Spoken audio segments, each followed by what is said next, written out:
Terve taas ja tervetuloa tänne Aasoftaan ja Mopopealle, missä on tehty laittomia mopoja jo vuodesta 2011.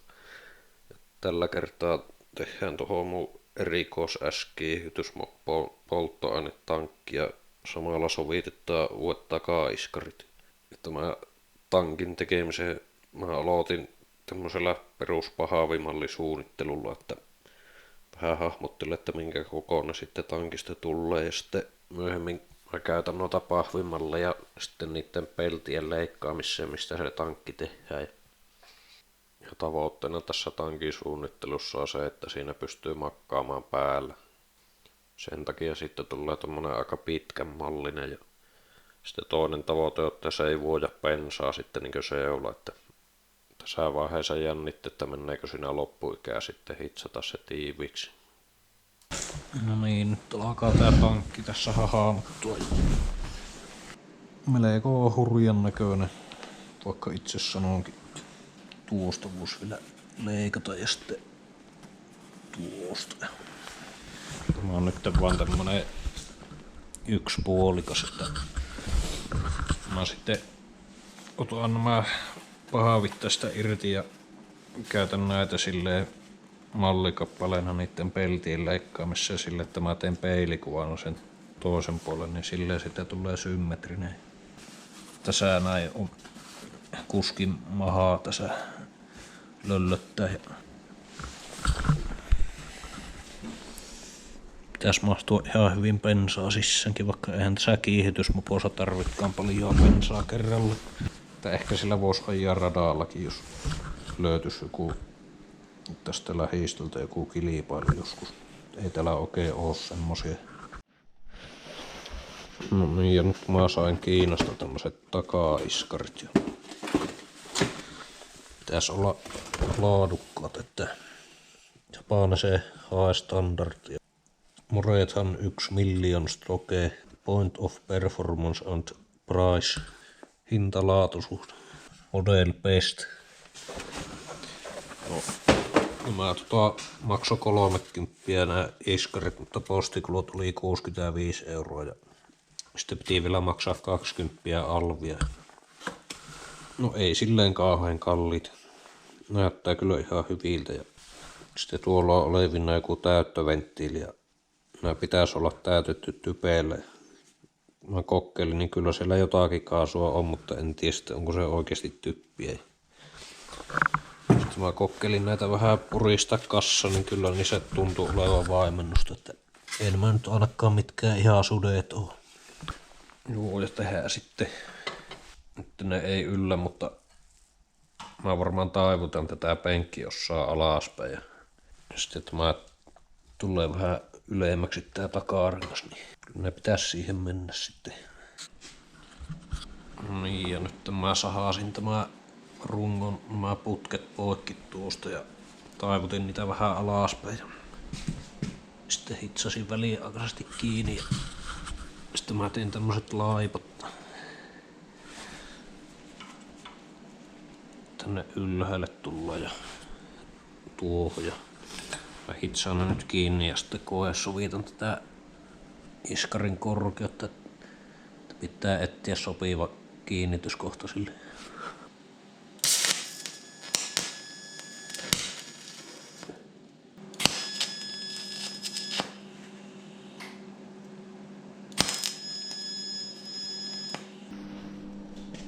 No niin, se on nyt siinä ja ihan hyvältä näyttää.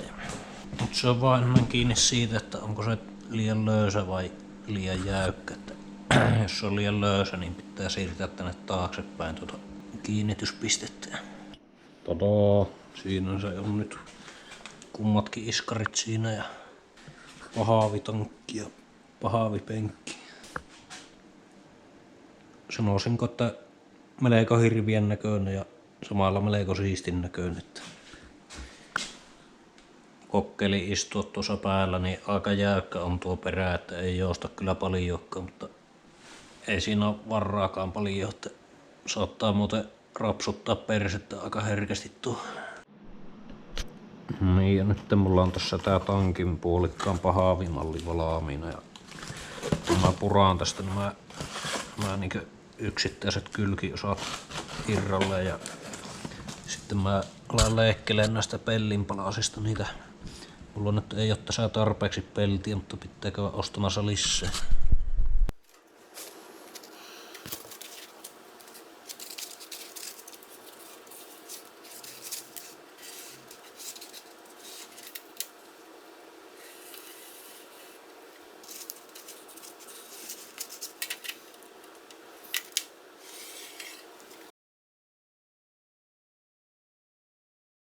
No niin, peltisaksilla meni heti hermot, niin kokeilenpa vähän tämmöstä äkäisempää työkalua.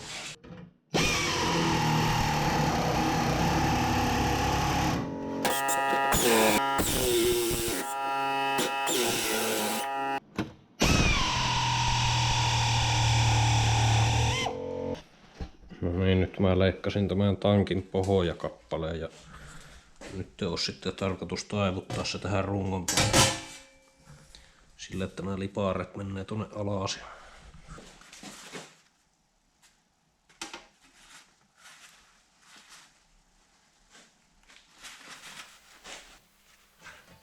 Se ei sitten oikein onnistunutkaan sen rungon päällä, kun se on semmonen banaanimuotoinen se runko, niin sitten mä taivutin sen tuommoisten putkien päällä, mitä sattui löytymään.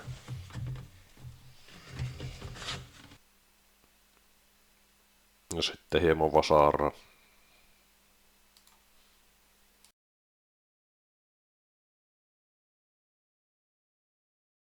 No niin, näyttää ihan hyvältä. Sitten seuraavaksi taivutetaan näitä lipaareita ulospäin. Tässä mä teen nämä taitokset suoraan vaan paakuttamalla tuon lauan päällä, mutta se olisi kannattanut tehdä vähän huolellisemmin, kun niistä tuli vähän epäsymmetriset, niin se näkyy sitten siinä lopputuloksessa. Niin, mä sain taivutettua nämä lipaareet tänne reunoille ja tuli ihan välttävä, vaikka ei nyt mikään kovin täydellinen, mutta sitten pitäisi alkaa tekemään sivut ja se päällyosa tuohon, niin tässä on mun pahavimalli versio 2. Se sopii aika hyvin tuohon. Sitten mä suunnittelin tämän sille, että siihen tarvitsisi tehdä mahdollisimman vähän hitsisaamoja, että tuosta taitetaan ja tämän pystyy leikkaamaan yhtenä kappaleena pellistä. Sitten mulla oli se ongelma, että mulla oli liian vähän peltiä, niin mä kävin puuilossa ostamaan peltiä ja siellä oli vaan tämmösiä tosi kappeita soiroja ja sitten ei ollut millin peltiä. Oli vaan 0,7 ja se on melko ohutta, että hankala hitsata. Ja sitten mä ostin sitä vaan yhden arkin ja sitten mä kävin tuolla kylälle on tullut semmonen metallinkeräyslava, niin mä oon joka vuosi käynyt dyykkaamassa sitä metallia, niin kävin dyykkaa. Tuo joku grillialuspelti ja jaspivedellä mittimen suojapelti. Sitten mä vähän vielä hion niitä tankin tuon pellin mittoja, että mä saan sen leikattua tästä. Niin se on 5/5 sitten, kun on kierrätysmateriaalista tehty. No niin, ja nyt vähän paukuttelin moskalla suoraksi tätä peltiä ja siihen sai vähän lisää leveyttä. Ja nyt sattui niin, että tämä justiinsa riittää. Aivan mahtavaa. Mutta sitten huomasin, että tämä on varmaan vieläkin ohuempaa tämä pelti, että tämä saattaa olla puolimillistä, niin se ei ole ainakaan yhtään helpompaa hitsata, mutta mulla nyt on tuo TIG-hitsi, niin siinä pitäisi olla se tarkkuus sen verran hyvää kuitenkin, että sen pitäisi onnistua. Tuleepahan ainakin kevyempi tankki.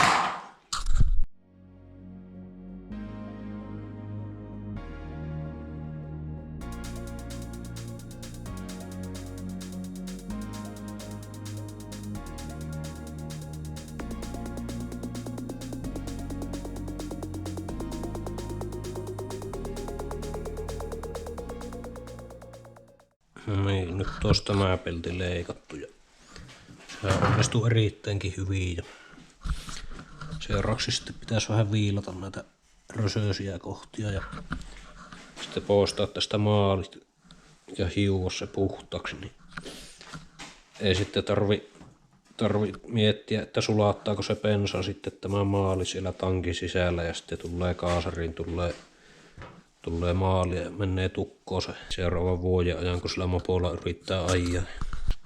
No niin, nyt mulla olisi tässä tää peltin maalit poistettuna ja sehän oli jälleen kerran hirviä työ sekin, että mä ostin maalinpoistoainetta ja se ei tahtonut oikein tehota, että kun tää on joku grilli, semmonen paistopelti, niin siinähän on arvatenkin jotakin vähän jytyympää maalia, niin monta tuntia meni tähänkin hommaan, mutta nyt se on aika puhas ja tätä voisi alkaa taivuttamaan sen tankin muotoiseksi.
No niin.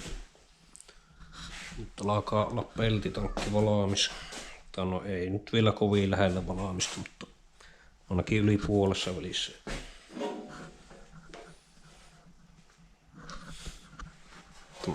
Eihän se tämä pohjakappale meinannut sopia millään. Sitä piti taivutella, hirveästi piti taivutella lisää ja sitten täppiä kiinni tuolta ja paukutella. Mutta kyllä se sitten alkoi muotoutumaan siitä. Onhan tuo kyllä melkoinen laatikko, että mä kuvittelin, että mä saisin siihen vähän pyöriämmät muodot, mutta eipä siihen saanut. Se olisi ollut sitten vielä paljon hankalempi, jos olisi halunnut tehdä pyöriämmän. Mutta eipä se haittaa. Ja aika iso tulee, että luulisi mahtuvan tarpeeksi bensaa tuonne, että jos tarvii, niin pystyy ajaa radalla muutaman kierroksen ainakin. Nyt tänne pitää leikata tuo päätykappale vielä ja hitsata.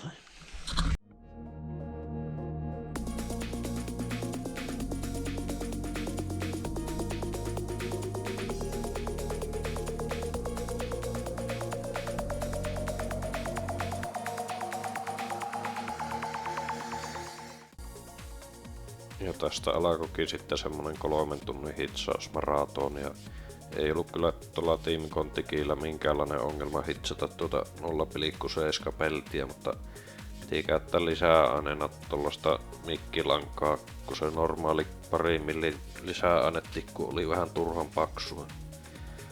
Jostakin kohdista jopa sai ilman lisäainetta sulatettua yhteisen pelli, mutta sitten jos oli vähänkin ilmarakua, niin piti käyttää sitä lankaa.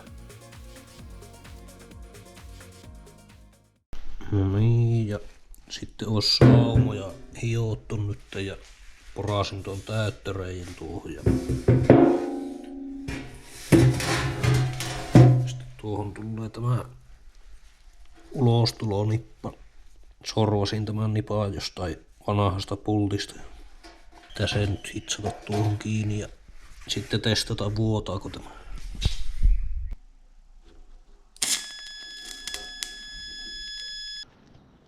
Niin, ja sitten kokeilla, että kuinka pahasti vuotaa. Että montako tuntia pitää vielä hitsata.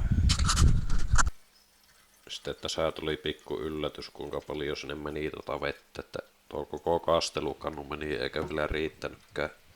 Että mä veikkaan, että tuo jotakin 8 litraa tuo tilaus siinä. Joo, tuolta tulee vähän se.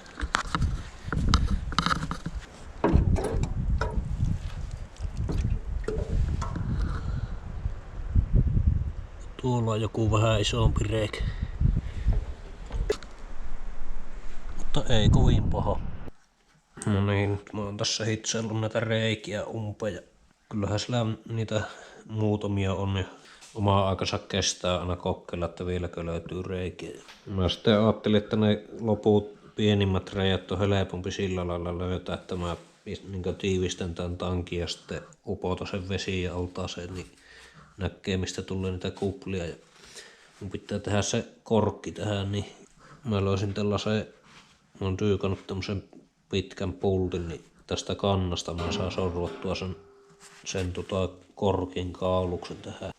Kyllä pääsee tämäkin nyt hyötykäyttöön.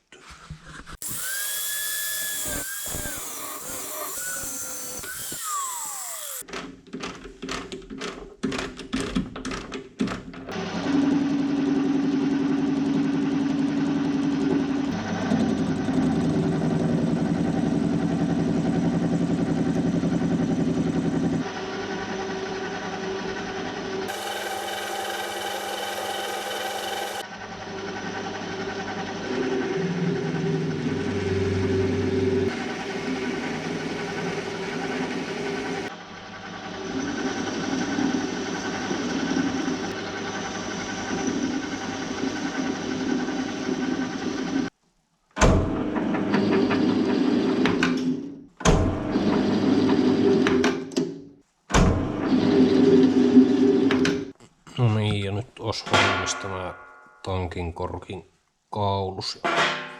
Ei aivan putkeen mennyt tuo sisäkierteen teko, että meni yksi teräpala, katkes kaikki käreet siitä. Ja kierteen harjakorkeus ei varmasti ole minkään standardin mukainen, mutta ainakin nousu pitäisi olla se 1,75, niin eiköhän tuohon saa alumiinista sitten sorvattua semmosen korkin, mikä passaa siihen.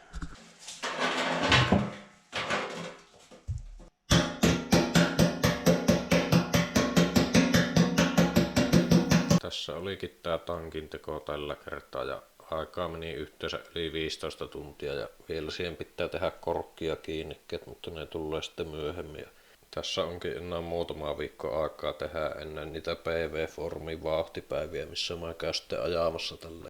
Kiitoksia katsomisesta ja se on moro.